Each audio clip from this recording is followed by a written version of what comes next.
a Tesla Cybertruck, Trump's hotel, New Year's Day, and behind the wheel, not some random drifter but a decorated active-duty Green Beret.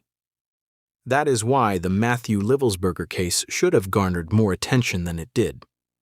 It would seem to have all the ingredients of a much bigger story due to the names associated, and it's the symbolism of it all that still bothers me.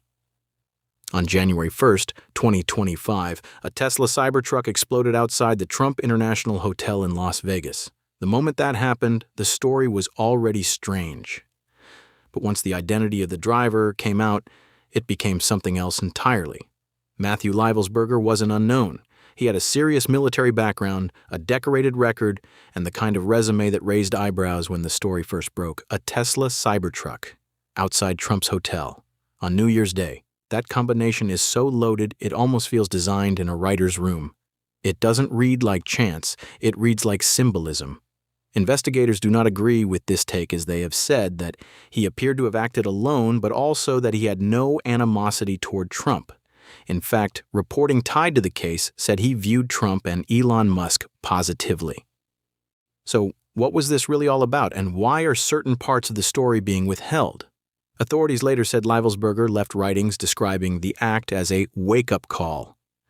And when you look at the result, that interpretation makes sense. The event was dramatic, public, and symbolic. It looked designed to be seen. Before we go further, I want your take. Do you think the symbolism is random and unrelated or part of the plan? Comment now. Investigators have said Livelsberger likely had PTSD and was dealing with serious personal strain. These things all seem to be true, and the guy was struggling according to people close to him. A person can be deeply unwell and still make highly intentional choices about where, when, and how they act. In this case, both things may be true at the same time.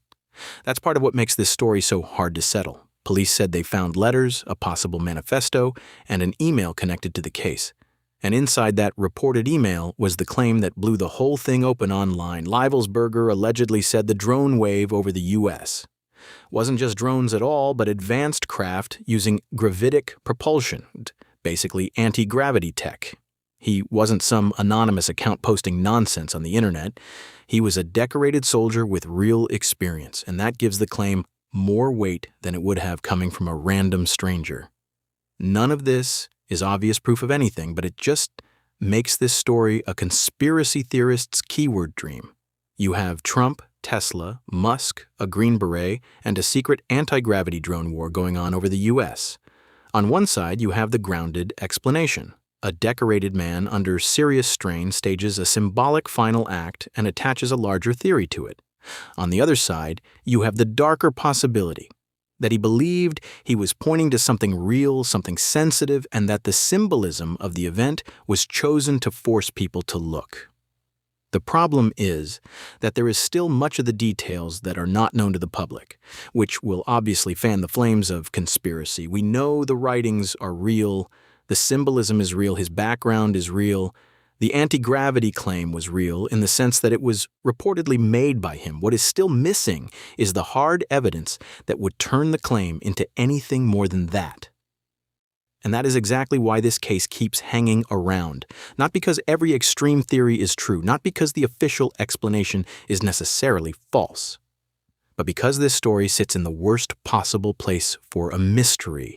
Too deliberate to shrug off, too thinly explained to feel finished, and too unproven to call confirmed. That is why people are still talking about Matthew Livelsberger.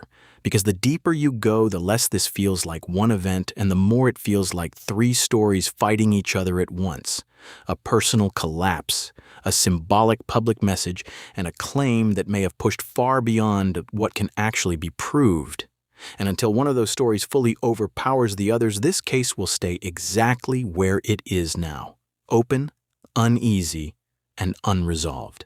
Subscribe for more cases like this. And in the comments, tell me what this really was. Collapse, message, or something bigger?